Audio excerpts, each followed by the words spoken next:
इथे फक्त दागिने नाही तर पिढ्यानपिढ्यांचा विश्वास मिळतो. परंपरेची झळाळी आणि विश्वासाची खात्री.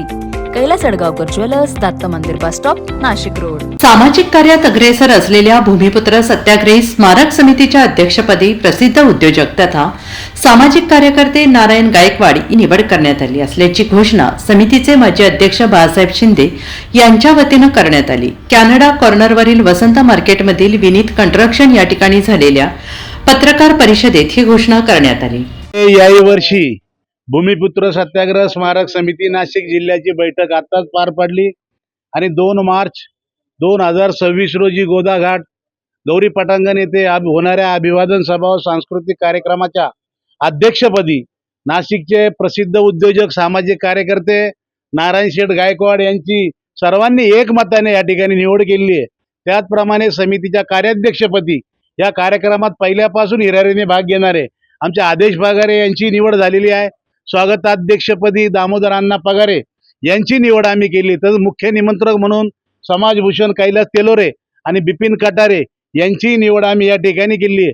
मी नाशिक जिल्ह्यातील तमाम फुले आंबेडकरी चळवळीत काम करणाऱ्या, संविधान मानणाऱ्या व लोकशाही मानणाऱ्या सर्व जनतेला आवाहन करतोय की आपण 2 मार्च 26 रोजी सायंकाळी 6 वाजता गोदाघाट गौरी पटांगण येथे उपस्थित राहून या अभिवादन सभेला व सांस्कृतिक कार्यक्रमाला उपस्थित राहून शोभा वाढावी. आणि सांस्कृतिक कार्यक्रमासाठी महाराष्ट्राचे प्रख्यात गायक साजन बेंद्रे आणि विशाल चव्हाण, ज्याला साजन विशाल जोडी असं म्हणतात, यांचा भीमगीतांचा प्रबोधनकर कार्यक्रम आम्ही त्या ठिकाणी ठेवलाय. याचा सर्वांनी लाभ घ्यावा असं मी आवाहन करतो. धन्यवाद.